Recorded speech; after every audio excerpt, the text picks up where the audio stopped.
25,000 vacancy இருக்குது.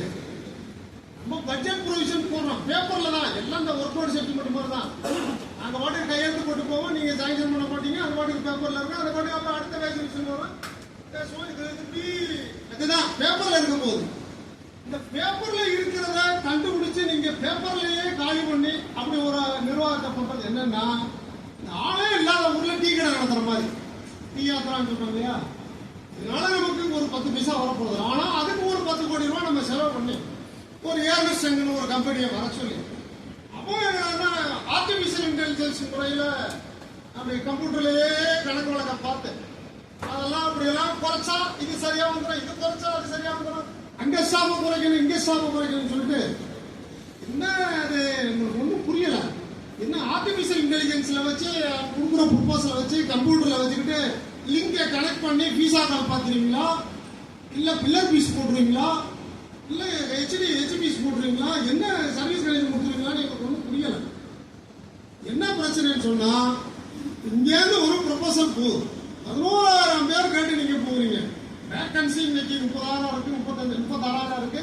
இந்த வருஷத்துல 40,000 ஆக போகுது. ஆர்டபிள்யூல மட்டும் only CA, wireman, field assistant இந்த 3 போஸ்ட்ல மட்டும் 40,000 போஸ்ட் இந்த வருஷத்துல வருது. ஏற்கனவே 36,000 வேகன்சி இருக்கு, இந்த வருஷத்தோட 4,000 வேகன்சி கொடுத்து வந்துருச்சு.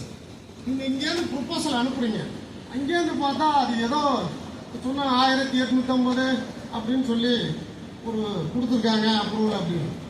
என்ன பிரச்சனைன்னா, நாங்க தெய்வம் மாதிரி நினைச்சு என் பேரு சுப்பிரமணியன், எனக்கு இந்த நட்சத்திரம், எனக்கு இந்த ராசி, ஏன் கஷ்டம் இது அப்படின்லாம் நான் தெளிவா உங்கள்கிட்ட சொல்லியும் அந்த அர்ச்சகர் என்னன்னா போய் கடவுள்கிட்ட வரம் கொடுக்குற கடவுள்கிட்ட எப்படி பேசுறீங்க, எந்த லாங்குவேஜ்ல பேசுறீங்க, ஏன் ரெஃப்யூஸ் ஆகுதுன்றது எங்களுக்கு புரியாது.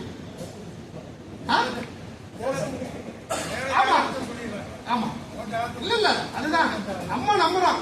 நமக்கு தெரிஞ்ச மொழியில ஐயரும் பேசுறது இல்ல, அவர் சமஸ்கிருதத்தில் பேசுறதுனால நம்ம கோரிக்கை தான் சொல்றாரு நினைச்சுட்டு நாங்க நம்பிக்கிட்டு இருக்கோம்.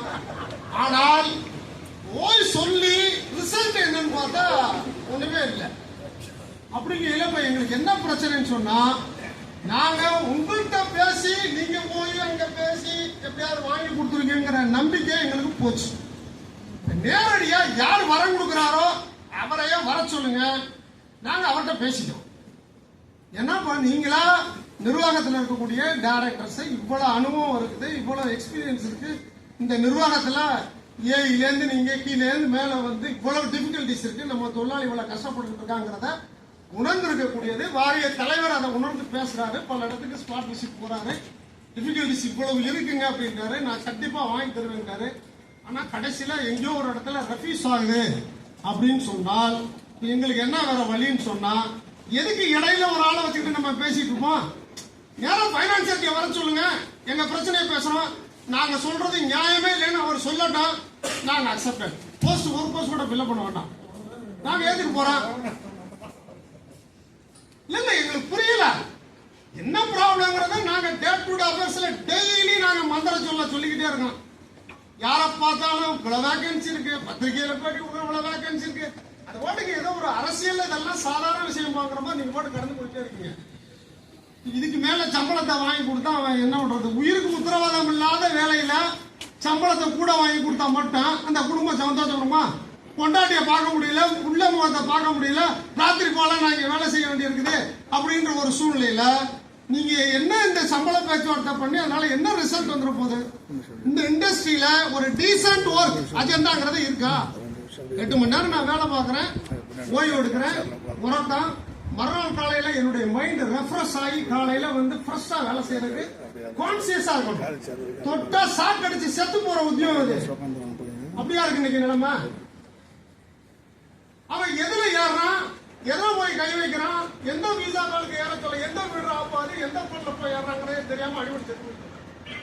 ஏன்னா அவனுக்கு டூட்டி கான்சியஸ்ங்கிறது இல்லாத அளவுக்கு மன ரீதியாக சித்தப்பிரம முடிய மாதிரி ஆகி போயிட்டாங்க இருக்க தொழிலாளி. இந்த சூழ்நிலையில நீங்க ரெக்ரூட்மெண்ட் நாங்க கேட்கிறோம்.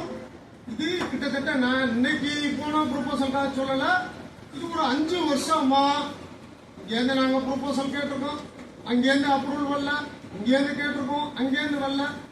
எல்லாமே நீங்க இப்ப இங்க இருக்கக்கூடிய போர்டு மீட்டிங் முடிவெடுத்ததுக்கு அப்புறம் யாரு அதுக்கு மேல பாஸ் எங்களுக்கு ஒன்றும் புரியல. இதே போர்டு மீட்டிங் தான் இந்த ஃபைனான்ஸ் செட்டி வராரு, இந்த இண்டஸ்ட்ரியல் செட்டி வராரு.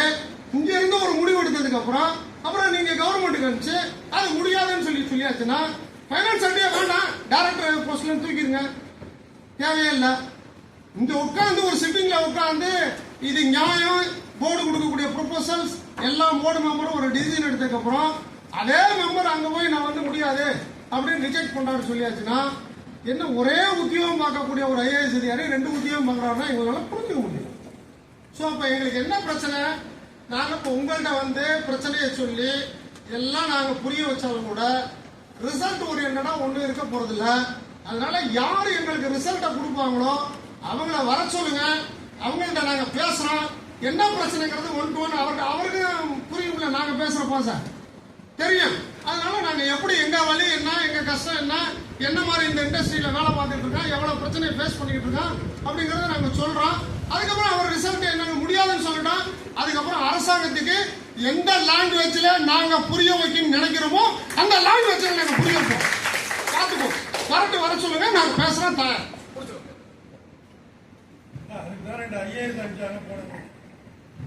ஓடுங்க சார், நான் என்ன ஐஏஎஸ் போடுவாங்க சொல்லுவாங்க.